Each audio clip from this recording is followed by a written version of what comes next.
Good evening. The question I have for you today is, does the way you feel wherever you go, whatever you have to do, whatever you have to go to learn, does it make a difference in how you learn, how you produce, how the experience makes you feel, how much you're willing to contribute to the group? And that's the question, that's the topic we have today. I have every year, I always, at the end of every semester, I always ask my students to give me some feedback about the courses that I teach. And I decided tonight that I would share with you uh, overall what I've learned from their comments. Because too often, regardless of what you do, often you say, well, I don't like to be supervised, I don't like to be evaluated by my supervisor. I don't like to get feedback from people. But sometimes, I don't know if it's the same with you, but I do feel sometimes that I don't have enough feedback in order for me to get better. So at the end of every semester, I get the feedback from my students. They give me good ideas of what worked for them, what did not work for them, things that I need to look into, things I need to add, things I need to eliminate in my class. And that's something I wanted to share with you today. Because as a teacher, you have to see that when you're teaching, it is a craft. And the more you teach, the better you get. And the reason for that is the better you are improving your craft and the better you are at what you're doing. So if you don't know me, my name is Alain Faber and I've been teaching for more than 25 years and I'm sharing ideas and thoughts I have about teaching. And tonight, let's see what my students have for me. Now keep in mind that when I ask for the survey, I always ask them how they feel, how they felt, how was the environment or the learning environment we had. I ask questions about units we've done. I always looked at their input on what to continue in a class, what to add, because students, especially in high school, they're professional students. They go through their day with different teachers. They can tell you what they like, what they don't like, and you're being judged in your craft as a teacher. And therefore, may as well ask them for input to improve that. And I also have a section about something to eliminate so that they can tell me something to be mindful of. And the next one is I always ask them, do you have any suggestions for the next students coming to our class? So let's see what we've got here. So the first few questions are about the classroom environment and how they felt when they came in. So here, this is the answers that I've got so far.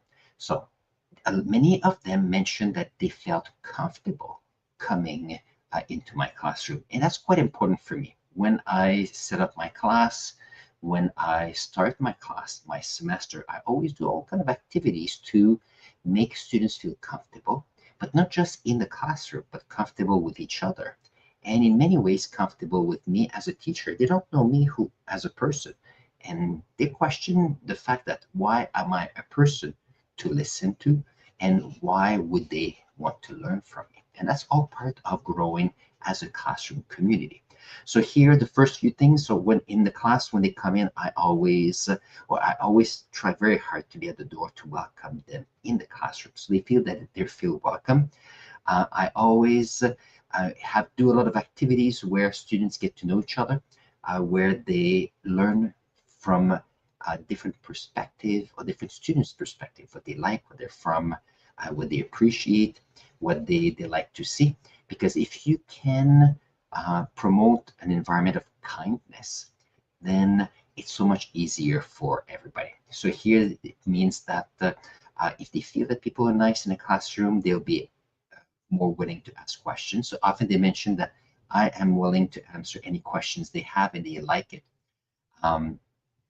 They like when it's fun, so bringing some ideas, some activities where they participate and they bring in the classroom events that happen to them, events that happens in school, extracurricular activities, so that we can learn from each other. Because they're coming in my class where we are learning science, but I love to be able to learn from them as well, their positive learning experiences in school. So here, very nice, so they feel comfortable, so that's important. They like when the light is off sometimes because we have great windows in my classroom, so that's amazing.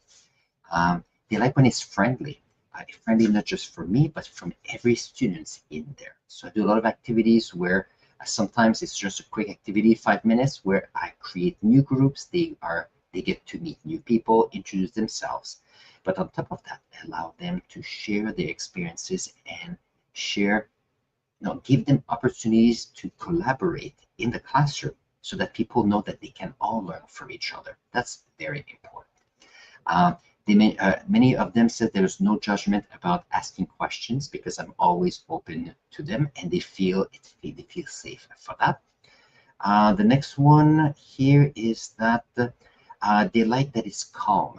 So here, by bringing them into a place where they feel calm, they don't feel stressed, they feel that they can be at ease, and it's much easier to learn. So that's the first question about the classroom environment. Second question is, do you feel welcome in the classroom? And why? So here, they mentioned that they feel included regardless of where they are, but they also see others being included, and they do like that. Here, that treating students with respect and kindness, that's very important. And many of them mentioned that they love that they made new friends in the classroom. Because in the school I'm in, we have 75-minute class. So if you take off 75 minutes out of the whole day, it's a very short amount of time. So being able to maximize that, it's always important. So here, do you feel welcome? Greeting at the door is important. Everyone is treated fairly. So they mentioned that one here, that I make sure that they understand. That is very important for this one. And a few people mentioned that they like that when they come to the class is ready for work. So not too much downtime. So we do like that. Here they feel welcome. That's very nice. They feel supported about what we're learning, their difficulties in the learning, but also I always ask them, because as grade 9, the first group in our high school, I always ask them if you have any questions about schooling and the building and the system. I'm always there to help them. And having a positive attitude is helping them as well. So these are the points I have them. So a few people mentioned that I have to make sure that I recognize the fact that if they are absent for a day or two, regardless if it's for personal reason, religious reason, or social reasons, to make sure that I'm more there for them, especially in the first class back, to make sure that they can catch up nicely. So that's something to keep in mind. Now, we're going to go to the second part, which is about the content of the course and how they felt and what they would like me to continue, what they would like me to add, and what they would like me to eliminate. So let's see. So overwhelmingly, the main thing here they want me to continue is the hands-on. So I try to have at least a lab or demo a week. When we do labs, I like to take a couple of days to work on those so that we give enough time to everybody to understand the lab. So sometimes we do the beginning of the lab. Some people need half a period to work on it. Some people need the whole period to get acquainted with the concepts. So I differentiate how the class time is being dedicated. Same thing with data collection. If we do a lab in this data collection, some people can gather data within half an hour because their dexterity is quite good. They do all kind of activities out of school. Some people are not sure, or they're trying something new. Having a whole period to do data collection, which allows for good times, failures, retries, and at the end getting data. They appreciate that. They like fun activities I've done. So I did some demos with what was it, vinegar and baking soda. Some of you will say, well, in grade 9, it's something it's kind of easy. However, because we had COVID, most of my classes, more than 3/4 of them, had never done the experiment where they put vinegar and baking soda. They had seen it on video, they had seen it with other people, but they had never done them. So doing that together, that was something fun. We also did for Halloween, we made slime, and they did enjoy that. I made that as a fun thing where we made slime, but we also looked at the equipment, how to do labs procedure. So we made the learning fun, and they loved it. Let's see. They also mentioned that they, let's see, hands-on, they enjoyed many of the individual labs we've done, one on density with the beams that we um, terminated. That was good circuits. They liked that. Um, they also like the fact that when I did do teaching, I have class notes. We work on it in class. I have videos, I have pictures, and we have all kind of discussions. So it's not always the same thing. So they did enjoy that. For this one here, so as we go, so part of the modern classroom theory, we have what we call mastery checks. So that means that we do lessons, and then we give a chance to students to answer a question about what we've learned, and the mastery checks give the students a chance to see different questions related to what we're learning. And it's the mastery checks are there to see if they understand. Some other people may call them exit passes, where it's a good question, they answer it, and we can reinforce if there are some difficulties. And if they succeed, then the students feel comfortable about moving forward, and that's important. In my class, I give 5-minute break, and they do enjoy that. So we usually do half a period, and then we have a 5-minute break, and then we have the second half of the period. The two halves can be different. So one is a lesson, one is personal work or group work. Could be a lab, second part analysis. The idea here is that we have 5-minute break to regroup. Sometimes people need to not focus for more than 30 minutes. Other people, they need to regroup, take some notes, ask questions, and sometimes it's just to talk to each other about what's happening outside of school, and they do love that. They mentioned that I need to continue to be enthusiastic about what I do, which is good. But in the comments, some people mentioned that I should be more enthusiastic as well. So there's something we have to look into these.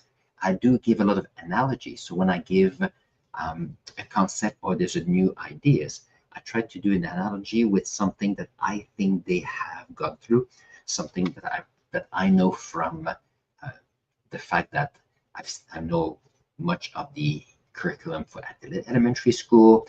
I know I've been to daycares, and what happens is that I try to get ideas that they can relate to from experience. Makes it easier for them to look into. So very nice.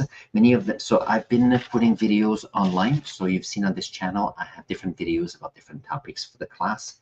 I have copies of these videos on the staff YouTube channel I have at school, and I give access to the videos for the students, and they do like that tremendously. So that's very good and good. The other thing that I also mentioned to them is that if students come in class prepared, they're ready to participate, they're ready to experiment and try something new, learning new things, and they're focusing in class. I usually don't give homework. And the reason for that is that if they can focus nicely and the learning happens, we do mastery checks, exit pass, and everything is good, then it's like having a good work-life balance. If we focus for 75 minutes on the topic, there's not really any reason why they need to spend another 30 minutes after school on the same topics. Often for the homework, I tell them to go outside, to go for hikes. Sometimes I just tell them, go to bed 30 minutes earlier. And they just love that. So it's always fun to see how it goes. Very nice. Very good, very good, very good. Okay, the next part is something I need to add in my classes. So these are the ideas that I've got. The thing that came back the most was I need to do more games in class. So I don't tend to do a lot of games because I figure that we do science, we do applications, we do hands-on activity. But we did a project on astronomy where students could share knowledge to the classroom, and they could do an activity for the students. And many of them did the activities with Kahoots and Bluekit. I did not know about Bluekit. Kahoots is something that I knew about, but I need to get involved. So apparently, that's something that with some tough love, that it's like they told me many of them. So let's see. There's 3, there's 7, there's another 15 there. They all think that I need to evolve and get more games in class. That's something I need to look into for this semester. So many of them told me to get more labs, more hands-on, to go outside a bit more, so do more outdoor activities. So that's something I have to do. I need to do more demos as well. So I've done a few demos, but I usually try to get the students to do the experiment themselves so that they just don't only watch, but they are experiencing what they're doing. So that's something I have to look into. Many of them wanted to have bonus marks on tests. So that's something that I have to look, keeping in mind that when I have tests and I give them back their test, what I tell them always after we review the questions and what would be the correct answer, I always tell them if they want to, so for students that usually have less than 75%, I tell them to look over the question, and then a couple of days later, we have a discussion. And what happens in those discussions is that we review the questions.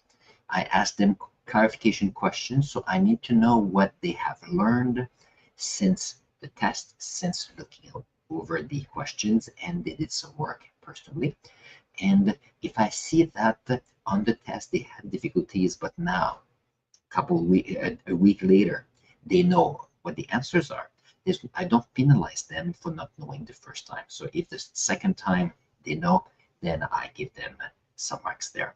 If I notice that they really don't know, then it gives me a chance to redo lessons and give them a chance to get better. So that's important. Very nice.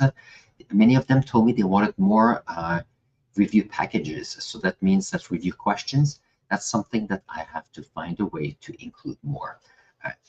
Often the review questions, I tell them to use the mastery checks and the test, especially when they studied for the exam. But I need to add more of that.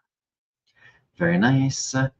And more practice tests. So that's good. This one here, organized bright space. So that's our virtual classroom.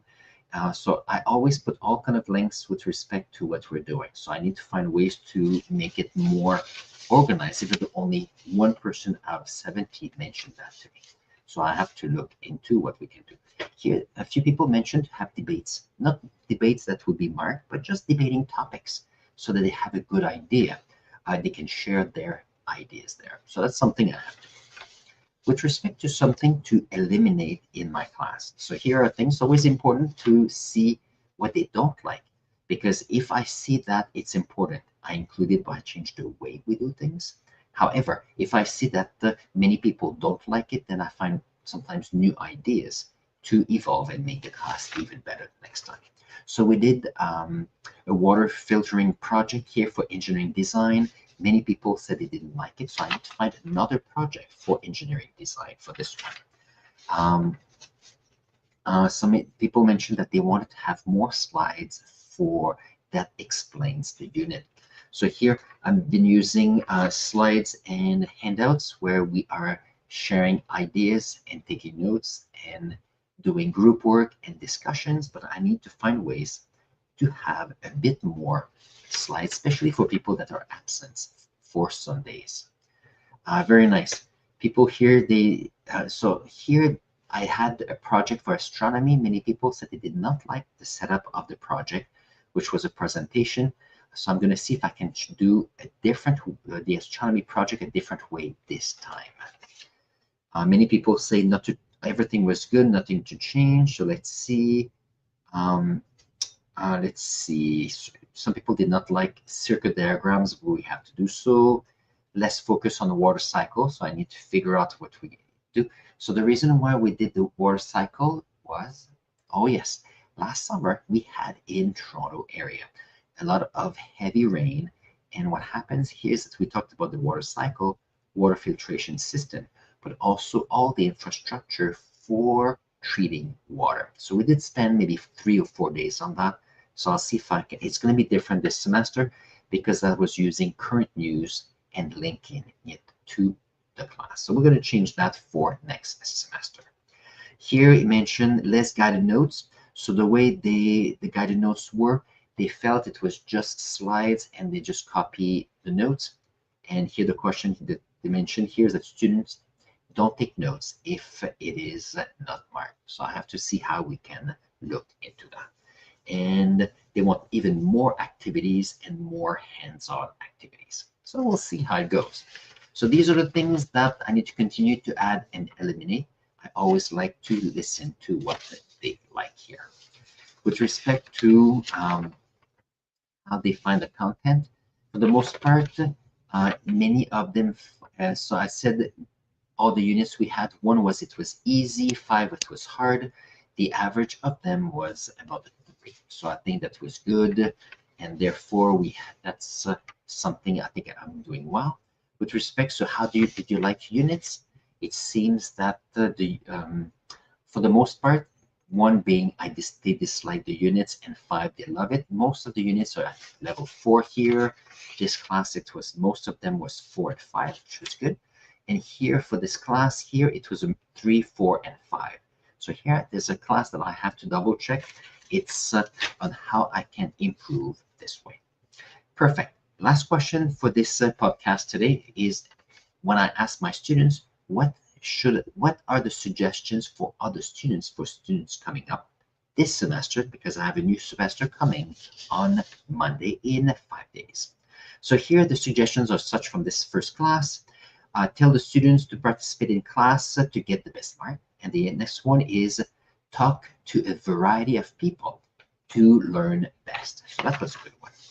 With respect to this class here, they mentioned don't forget to ask questions. I watch the videos, that helps because the videos on my staff that you have on this YouTube channel, but I have from my school as well on my staff channel. They say, good luck. Many of them said that. Try to take notes through the videos in class. That helps. Take care of what's going on in class because it's less study time. That's good. And the next one is try to have fun and not to stress too much on marks. That's a good one. This one here is, let's see, study a little bit more for the chemistry exam. So I'm reading in French and say it in English. So give me, thank you for your patience there. Next one is to take notes so that you have something for the exam. That's very good. And the next one, don't forget to take notes. The other class here, last class, we have this one. So the suggestion to the other students is pay attention to the lesson. Next one is study for tests. The other one here is discussions are more important than notes. That's true, because if they pay attention to what we do in class, examples and analogies are helping so much more. Because in a test or in an evaluation, I always tell them, if there's a question or something to discuss, you answer the question, you explain your answer, and you give examples. If they can do those 3 things, that's amazing. Next one here, they say suggestion to students, enjoy the lessons. Very good. Next one, ask questions, do not hesitate. Because as I mentioned before, I always welcome questions. Take notes in class, take advantage of all the resources available. And the last one here, be confident. Be confident, try your best, and you'll do great. These are all excellent comments from my students to the students coming up next semester. So there you go. So tonight is a podcast about what the feedback from my students. Don't forget that if you're a teacher, ask for feedback. Sometimes they will if you are in a classroom where they feel comfortable, they will give you honest feedback. And if you look, what I do, I just give them, so I have 3 classes. So as you can see, it's 8.5 by 11. I divide it in 3, and I tell them it's anonymous. I don't want to know who and what they say. They'll be very nice, some tough love, but it gives you a chance right there and then to be better. Because keep in mind that if you are playing, let's say, a sport, the more you do practice and drills, the better you get. As a teacher, if you train, the more you teach, you can improve your crafts. And don't forget that students are there with you all the time. They are the best people to ask for feedback because they are with other students and other teachers all day. So that's something to look into. And on this is the podcast for tonight. If you have any fun stories of happening from your classroom, or you have clarification questions, don't hesitate to put them in the comments below. I always look at them and answer them. On this, Be amazing. Wishing new teachers an amazing school year. If you have a new semester coming up, wishing you an amazing semester coming up. On this, have an excellent day, and I'll see you next Wednesday for the next podcast. Bye bye.